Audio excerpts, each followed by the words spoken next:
And this, the right wing can never, ever forgive Candace Owens or Tucker Carlson for. They can never forgive them for what I'm about to say. Whatever you think about what happened on September 10th, whoever you think did it, it doesn't matter on some level. Whether he was shot or blown up, who pulled the trigger, or who was in Tyler Robinson's ear that made him pull the trigger, all of that exists independently from one very inconvenient fact, well documented thoroughly, which is that Charlie Kirk died that day, publicly, gruesomely. It was horrific. And people that didn't even like him cried that day, but not everybody. There were hundreds, thousands, maybe hundreds of thousands of left-wingers. Their first reaction, seeing a young man, 31 years old, with a wife and kids, publicly executed, his neck gushing with blood in front of hundreds of college students, their first reaction was to smile and laugh, and then to celebrate, and then film themselves celebrating, because that's how wicked they are. That's how much hatred the left has for us, all of us. That's who Charlie Kirk was. He represents all of us. I didn't like him. He didn't like me. I didn't agree with him. He didn't agree with me. He thought I should have been censored. But the left hates Charlie Kirk because he says the things that we all basically believe, because he defended Christianity, because he defended white people, because he defended America. He defended tradition. He defended conservatism. He defended free markets and the right to own the product of our labor. In the broad strokes, we're all pretty much in alignment with Charlie Kirk. And because he was the face promoting those values, that's how much hatred they harbor for him. And we live with these people. These people are our neighbors. They work with us. They go to school with our kids. They're your elderly parents' nurses. They're your children's teachers.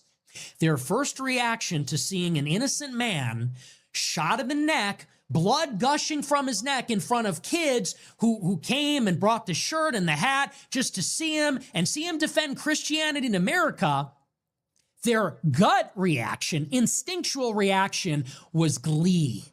They were happy, they smiled, they laughed.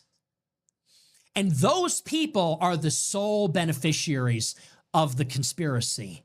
That's all you need to know. The hatred that killed Charlie Kirk, the people that hated him, that celebrated his murder, that said his wife should have gotten it, those people are the sole beneficiaries of his death.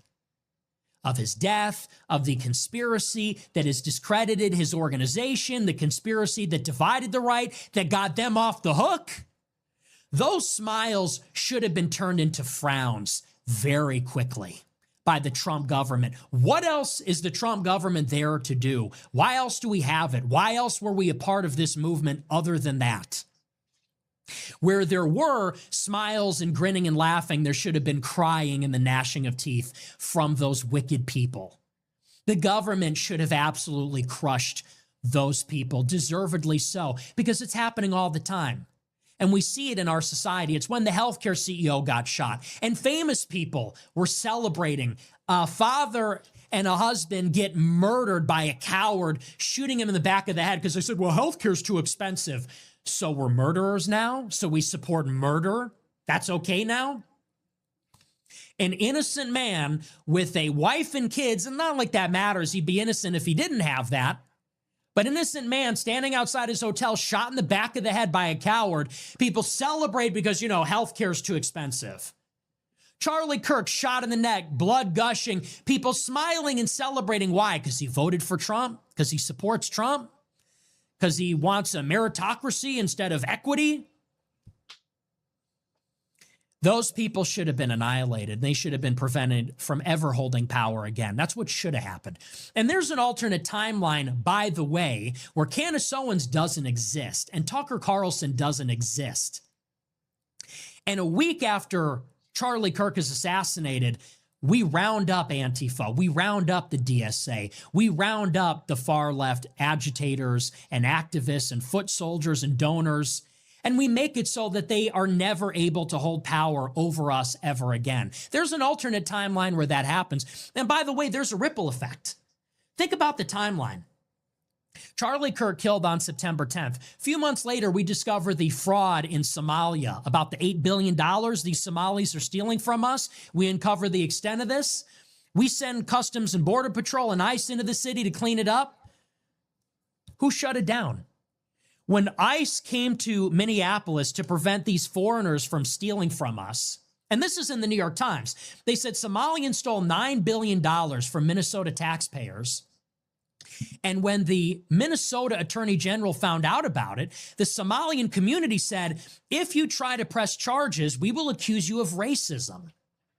We'll bring the DOJ down on you. We'll accuse you of racism and say, you're discriminating against us. This is the contempt with which these fucking people hold us in, the left and their foreign-born allies. We send in ICE to clean this up, and who stood in the way and prevented ICE from deporting these people or shutting down the fraud? It was the same radical left that killed Charlie Kirk, that was chasing ICE through the streets in cars, that was punching them and trying to attack them as they apprehended illegal immigrants. And that's ultimately why we don't have mass deportations. Think of the ripple effect. If we had held the left accountable in September 2025, we could have deported the Somalis in December 2025. We could carry out mass deportations without ICE agents having to cover their face out of fear of retaliation. We could deport illegals without ICE agents having to fear being sniped at or blown up at ICE facilities. Maybe, I know this is crazy, Elon Musk could cut the deficit a little bit without people setting Tesla dealerships on fire and blowing up Teslas and vandalizing them in the street. That's what we're up against. Don't you see the bigger picture? This is the evil that we're up against. So I hope that Candace Owens and Tucker Carlson, who said he knows that Egyptian planes are real, I hope they're sleeping really well at night knowing that they almost single-handedly got the left off the hook. They got the murderers and communists and psychos that want a mass amnesty, that would blow up a Tesla dealership, that would kill any of us because we don't want open borders and drag queen story hour. I hope they sleep well knowing you guys got them off the hook. The left lives to fight and kill another day. The left lives to fight, kill, assassinate, rape, torture all of us another day. They're going to have another shot in 26 and 28 because of what you people did. And it wouldn't have happened if you weren't there. That's the best part. It's like the great man of history theory, but whatever the opposite of that is. It's like the worst woman of history theory. It's the idea that the will of one person can take history and move it in another direction. It's that cynical grifter, narcissist, Candace Owens, her soap opera, that alone, taking her platform and credibility and using it for this end, which has steered us in a completely different direction than we otherwise would have been going in. We would have been celebrating maybe that even though Charlie Kirk was gone, we held everybody that hated him to account, and we made it so they would never have power over us on the year anniversary of his death. And we'd be looking forward in the future that the DSA and the Democrats would not be able to destroy the country and our families and Christianity and the rest of it. Instead, they're empowered by this. They're empowered by it because the right is fractured, everybody hates each other, and nobody's looking at what the left is doing. So thanks. To me, that's the real takeaway. All the evidence, and this is not me saying, hey, ends justify the means. I'm not saying that. I'm not saying we should blame Tyler, even if we're not convinced. I'm not saying that. I'm saying all the evidence points toward Tyler, but people are cynically taking advantage of this moment. They're, I think, being pushed by the agendas of other forces. I think the left and the Muslim countries are a big part of this because that's where it's coming from. It's people like Jackson Hinkle. Where does Jackson Hinkle live? He lives in Russia. He doesn't even live here. It's being pushed by people like him. It's being pushed by all the Muslims like Sneeko. Sneeko's in Saudi Arabia. He's in Indonesia. He says he wants everyone to be Muslim. He's pushing this narrative, as is CARE, who sponsors Dan Bilzerian, Council on American Islamic Relations. And it's all the left-wingers.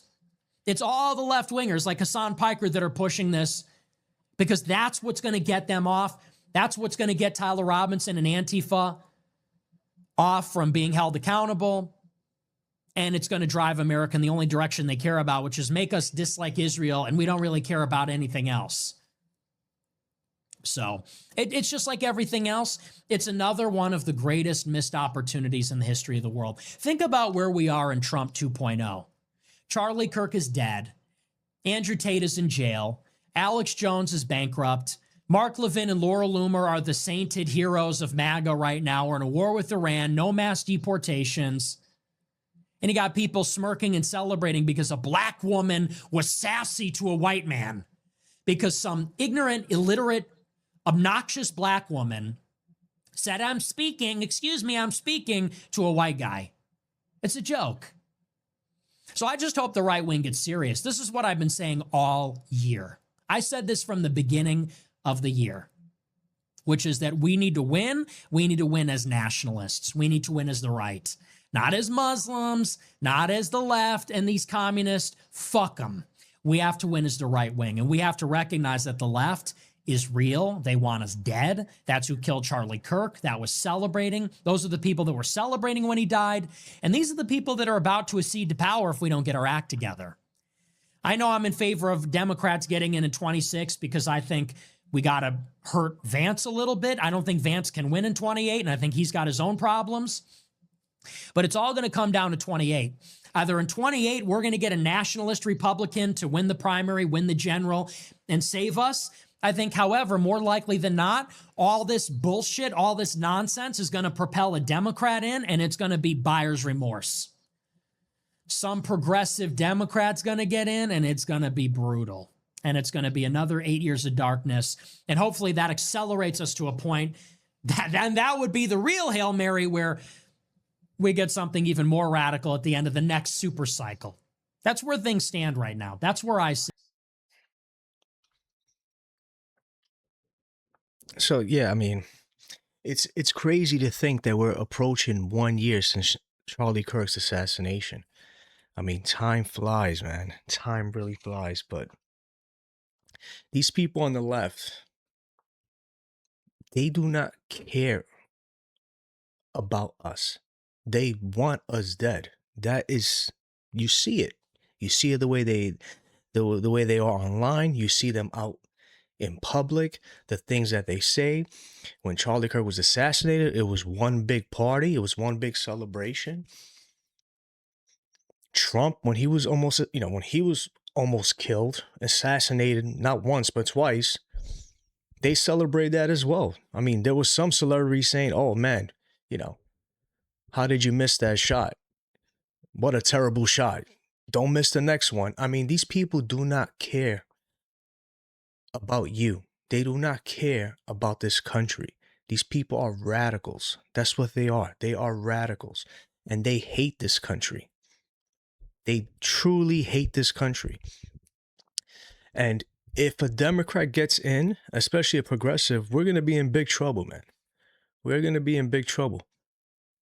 And Trump has failed us miserably. I mean, he's done a terrible job. He's nothing in this administration gives me America First vibes. Nothing. Everything he's done was to fill his pockets and the pockets of his friends. I mean, that's just what it is. And people who are still defending Trump as if he's doing this amazing job, they're delusional. They are truly delusional. They're cultists. They're like in a cult. They're in the MAGA cult, and they haven't snapped out of it yet. Wake the hell up. Trump is not going to save this country. We all thought he was, but he is not. That's it. The Trump that we saw come down the escalator back in 2015 is not the same Trump that we see now. That Trump is done. He's in the past. We need to stay focused on the future because the future is nationalists. The future is Christianity. That is the future for this country. Do not kid yourself. And and if the left gets in power, it's going to be a long, painful 4 years, maybe 8 years. Who the hell knows? But we need someone in 2020 to come in and do everything that Trump said he was going to do. That's what we need. And I'm so sick and tired of this crap. I'm so sick and tired of the politics. I'm so sick and tired of the fake promises. I mean, it's like I try not to like think about these things. I try to like keep my mind on focus on other stuff, but it's like it's hard to ignore. It's hard because it's going to come. You know, we can't hide from this. What's going to come will come, you know, and we have to face this. We have to come together and we have to face this. We have to face the reality that if we don't step up and if we don't put someone in power, someone who's going to take the country to where we need it to go, we're doomed because we're going to be in a democratic, progressive hellhole. 4 years, maybe 8 years, who the hell knows? That's what we're looking at. And we need a nationalist. We need someone who's going to put America first. We need someone who's going to say Christ is king. We're going to need someone who, you know, who's going to do the things that they promised, that we thought that, you know, Trump was going to do. We need that person. We need him desperately. So 2026, I don't see not much coming out of 2026. We're not going to do good. I mean, we're not going to do well. I mean, but 2028 is where we need to stay laser focusing, and we gotta come out swinging, and we gotta win big with the right person, with the right man to lead this country. That's what we need. So anyway, if you enjoyed this video, subscribe to the channel, like the video, comment, all that good stuff. Till the next one.